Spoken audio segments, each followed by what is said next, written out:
Hello, I'm Kevin Fox from UNSW Sydney and ESCoE. We're here in Manchester at the University of Manchester, the ESCoE Conference on Economic Measurement. And we have our first keynote speaker with us in the studio, Chad Syverson from the University of Chicago.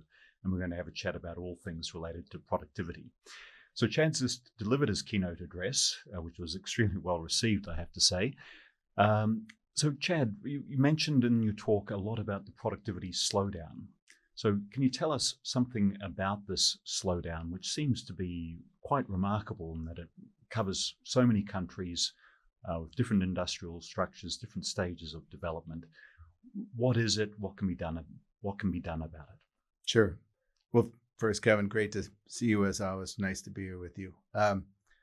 The productivity slowdown is basically worldwide. So just take a step back. Productivity is how much output over input goes up from year to year.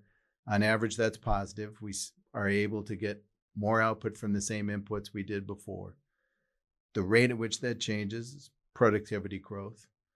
The issue is that productivity growth rate has fallen on average, and it's basically fallen for every economy in the world.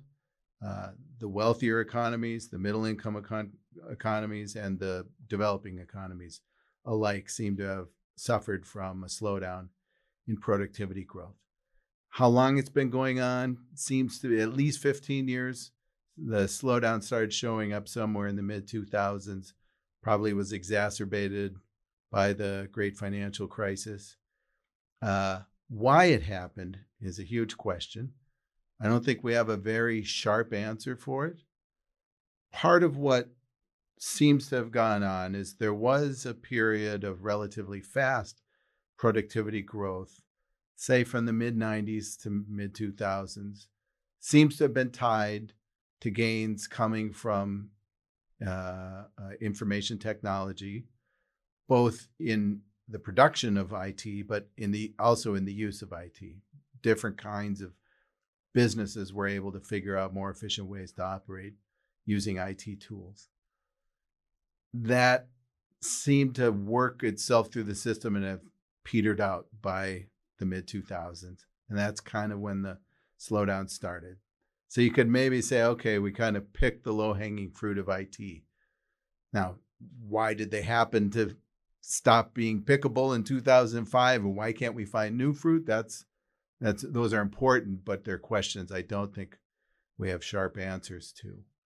And in terms of what we do about it, that gets to that. Like if there was a switch I knew we could throw and fix the problem, I'd be telling everyone about it. But I don't think we've found that switch yet. So the timing suggests it wasn't caused by the global financial crisis. But it's hard to identify something on the technology front that changed regarding use of new IT innovations, for example. But Facebook was launched in 2004. Could that be the cause for the great slowdown as people spend more time on online doing less productive things, perhaps? So I've had that suggested to me. Maybe IT itself has become the problem rather than the solution. There's a little bit of research on that. I'm not sure there's enough for that the effects people have found are sharp or large enough to say, that was definitely it. But maybe we are a little more distracted than we were before. So I'd like to see more work on that. I doubt that would be the entire story, but maybe it's a part of it. What about just mismeasurement? That, we now have iPhones, we've got cameras in our phones. So rather than going out and buying a separate camera and buying film and then paying for getting that developed, now we can take as many photos as we like at basically zero marginal cost. Mm-hmm. Whereas before it was about 50 cents per photo. So we're not measuring all those photos that are taken. They're disappearing from GDP, a measure of output. So is mismeasurement a potential reason for the slowdown that occurred just at that time in the mid-2000s?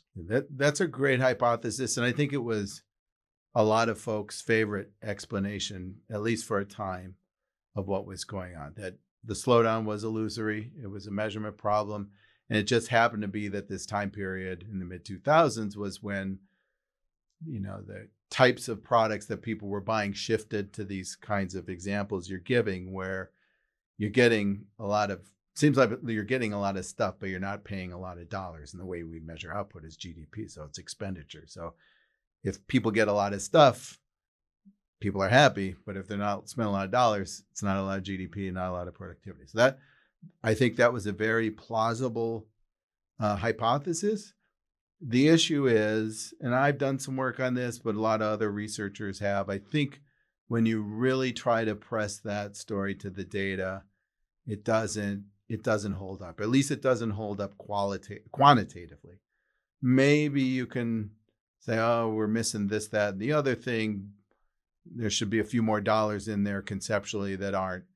But in terms of, just to give you a notion of the size. So in the US, I kind of know these numbers off the top of my head. You're talking a slowdown in productivity growth of more than 1% per year that's lasted 20 years. We're now at a GDP level that's 30% below what it would have been had productivity growth not slowed down. Okay, so that's, what would that be? $20-some thousand per person of missing output, mismeasured, not just mismeasured GDP. And that's just a lot. I mean, yeah, you can take more pictures than you can before. Not clear you're taking $20,000 worth of more pictures and all that. And the other, the research has gone through and given some more specific explanations and why it doesn't quite add up. But I like to just tell people a story about this new consumer technology that was really big in the late 50s and early 60s. It was ubiquitous. Almost every household had one, and people spent hours and hours of the day using this device, and they didn't have to pay for it when they used it. Of course, I'm talking about the television.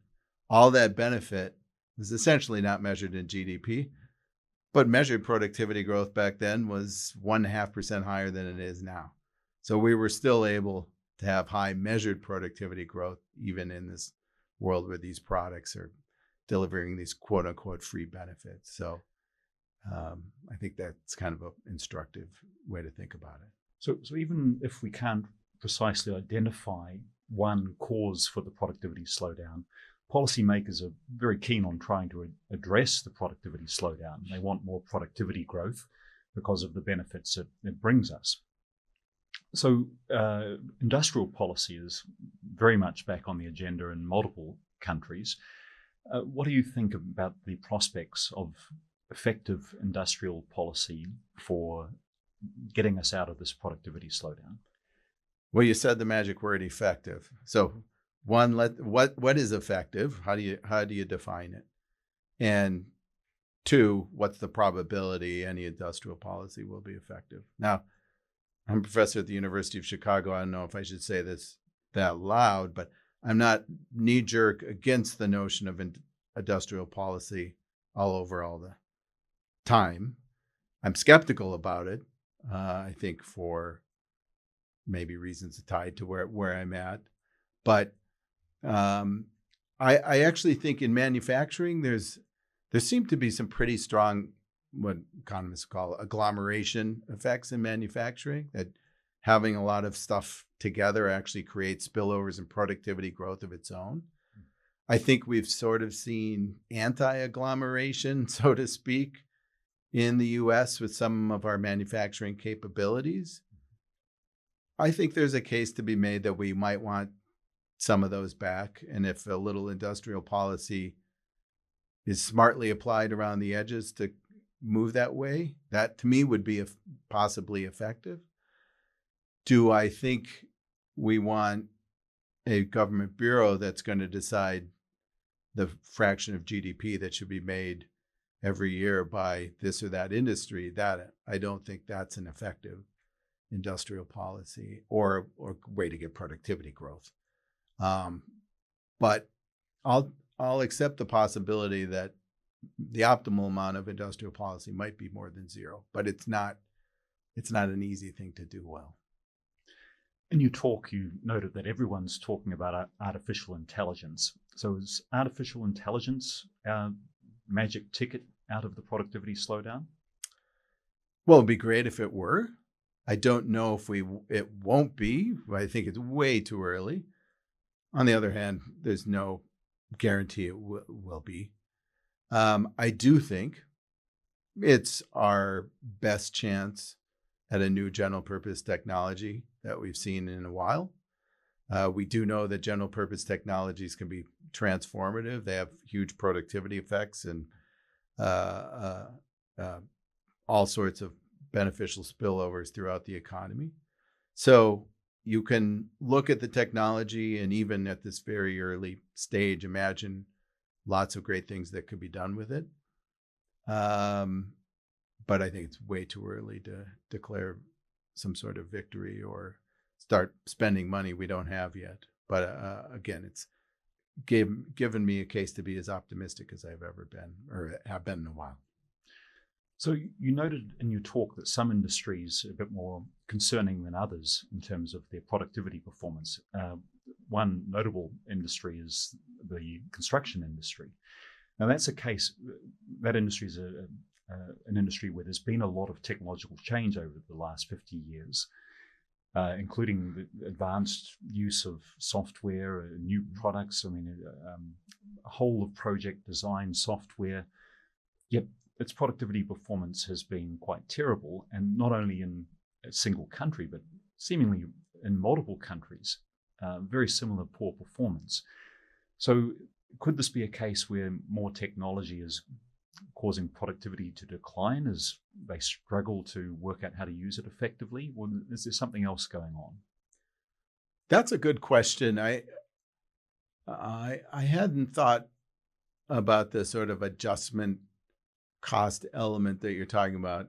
My guess is, given how long the poor performance has been, and we're talking about half a century now, I think we're kind of out of it's just taken them a while to figure out how to use this great new stuff. They should have figured that out by now. I actually think the new technologies being what they are, it would have been worse if not for them. Unfortunately, even with that stuff, the sector really struggles to do well and to see any productivity growth at all. Austin Goolsbee and I looked hard trying to figure out where the smoking gun or smoking guns were. I don't think we were successful. I think we could pretty successfully ruled out some stories, but I don't think in the end we could ultimately pin down the one or two issues that were the biggest problem. But it's a hugely important industry. Just it's big by itself, but it also makes a lot of the capital we use to make other stuff. So if it gets more expensive to make capital, everything else gets more expensive too. And that's really the sort of bigger picture issue with the sector's poor performance, is that it affects everything else. Right. Now, you're originally, you have a background in mechanical engineering, I believe, and you started your career as an engineer, in fact. Do you think your interest in engineering helps inform your economics research? Well, it certainly drives the sort of things I'm interested in. I mean, I study productivity because I like to think how things are put together. Mm-hmm. When I was an engineer, it was a very specific kind of thing and very specific way things are put together. Now it's broader and more conceptual, but still fun to go to a factory and see how things are done and stuff like that. Mm-hmm. So it definitely informs what I work on. Whether it makes it any better or not, you'll have to ask other people when I'm not in the room, whether my work's any good. But it certainly shapes the kind of, it doesn't surprise me that this is the part of economics I like playing around in the most. One feature of your work that I really like, and one of the major reasons why you're here at an economic measurement conference, is that you take great care about economic measurement in your research. Many don't. Many just take the data as given and say that's it. But you take a lot of care in your research. Why? Well, that's kind of you to say. Thanks very much. I I take care because I want to know the answer. And I think to know the answer, measurement's an inseparable part of that process. It's not to say that there's nothing to be learned from noisier data, but having cleanly or more cleanly measured stuff, better measured stuff really helps. Now, a lot of the ways I try to solve the measurement problem is not by manipulating existing data. What I often do is I pick settings where measurement issues are less likely to be an issue inherently. So I work on quote unquote really boring industries like ready-mix concrete and cotton spinning and stuff like that. Not because all that makes you popular at cocktail parties, which it does, because of course everyone wants to talk about ready-mix concrete, but it's because in those settings, the thing is so straightforward that you know what you're getting in the data. When I see a cubic yard of concrete, I know what that is. And I know I can compare a cubic yard of concrete here to a cubic yard of concrete there. Well, at least up to the fact that they're not in the same place, which is important. But I can also measure that distance, right? Whereas, pick two random cars off the highway. They're both cars, but to an economist, we can name 10,000 different ways those cars are different. And so measurement issues are a bigger deal there if you want to do comparisons. Whereas with concrete or cotton spinning or that kind of stuff, it just happens to be inherently, those are products and processes. They're also pretty straightforward production processes that are just less likely to present measurement problems. And so what you measure, you're measuring more cleanly. Now, there's a trade-off, which is you get sharper answers in a narrower scope. So you want to do other things to kind of help you go back and forth between the really sharply identified answers in a case study and then the broader issues conceptually tied to that, but applying across a bigger set of activity. And I try to be circumspect about that, but that's part of the process too. So you covered a lot of territory, both in your keynote and in this interview. Looking ahead, if you were to give advice to an early career researcher about what they should work on in the future, what topics would you choose? What would you recommend that they look at? Oh, now that's a hard one. Work on stuff you like, because research, the best case scenario for research, and I'm sure you felt the same thing, is you're just doing a hobby that they're paying you for. You would do it yourself, aside from it being part of your job. When it's like that, then it's so easy, it's so fun, and so rewarding. So I say, work on stuff you're interested in, first of all. If you're not interested in it, then you're not even going to want to do it anyway. Forget whether it matters or not. But also, look at the world. I mean, I got into economics, and I love economics because I think it's the most efficient way to explain the world. And so that's what I want to do. I want to take my economics hammers and hit everything I can. So when you look at things to do research on, it's like, well, look around, like what's interesting to you? What do you think is a big issue? What would you like to help solve or whatever? That's a good way to come up with topics. And then if you're really inherently interested in it, it'll make it a lot easier to keep working on it. Yeah, help you get out of bed in the morning. Exactly. Wonderful. Thanks very much, Chad. That was we've taken up a lot of your time today. You've been very generous. Thank you so much. Happy to do it, Kevin. Thank you. Hopefully see you at the next conference. Sounds good. Okay. Thank you.